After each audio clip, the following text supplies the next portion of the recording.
Hello again. Thanks for coming back to my channel. I hope to upload at least weekly with in response to various questions that I get left in regards to my story, how I've gotten here, and hopefully to provide others with the information used for them to make better decisions on their own accord. The question has been asked of me by the Capster3845 in my YouTube comments on my original video. Did I ever attend a gender clinic? Good question. I believe not initially, though I did pursue a private youth psychiatrist eventually, when about 3 years into the process of doing do-it-yourself HRT, like hormone therapy through grey market web stores that I started when I was 17. I was expecting gatekeeping, which is to say realistic pushbacks and questions and investigation from the medical community and other, medical professionals at the time that I was looking to transition. Because of that, I knew that I would have to go with some sort of plan in order to efficiently get the prescription and the diagnosis that I was looking for in order to access the medications and the blood test monitoring and that sort of thing. I was explicitly informed and encouraged to do this sort of streamlining, efficient version of the gender questioning through medical psychiatry angle from online trans community influencers. At the time, for me, that was Reddit, such as r/asktransgender, but also through Skype groups of people that I knew online, and also furries, of which the overlap is significant.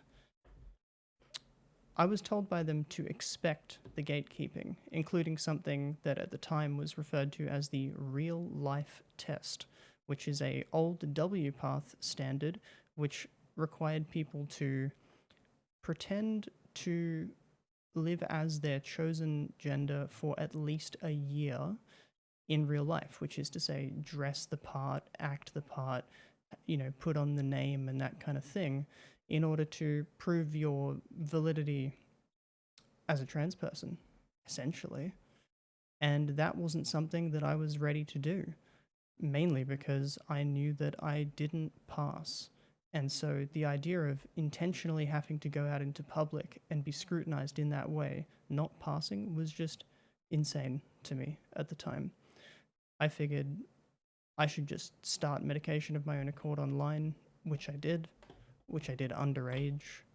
And then once I had done that, I could then use the fact that I was doing do-it-myself online hormone treatment as a bargaining chip to bring to the psychiatrist and say, hey, this is a thing that I'm doing, and whether or not you're going to help me do it means that's all I'm here for. Like, you're here to give me the prescription, give me the go-ahead so that I can get proper testing, proper treatment in a way that is safer.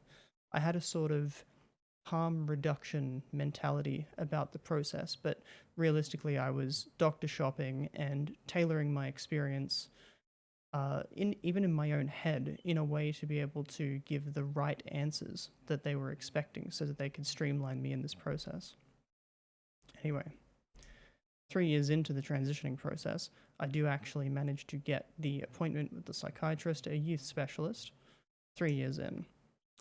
All in all, I only needed 2 appointments with this psychiatrist, during which they asked pretty rudimentary questions, most of which I imagine that I answered very vaguely, because I knew that there was complicated elements that I didn't want to bring up, because I knew that if I did, it could lead to gatekeeping.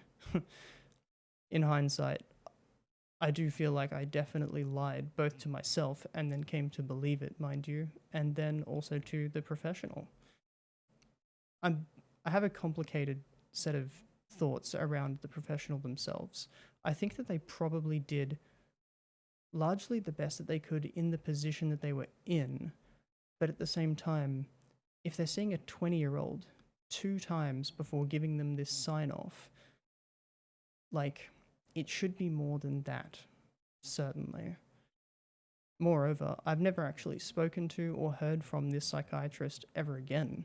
I do have their name, and I have records of the past emails I had with themselves in their clinic, but I didn't hear anything since. They still practice to this day. I looked it up somewhat recently. I don't know what they're involved in nowadays, but I assume it's just further psychiatry. They didn't have a specialization in gender medicine from a psychiatry perspective.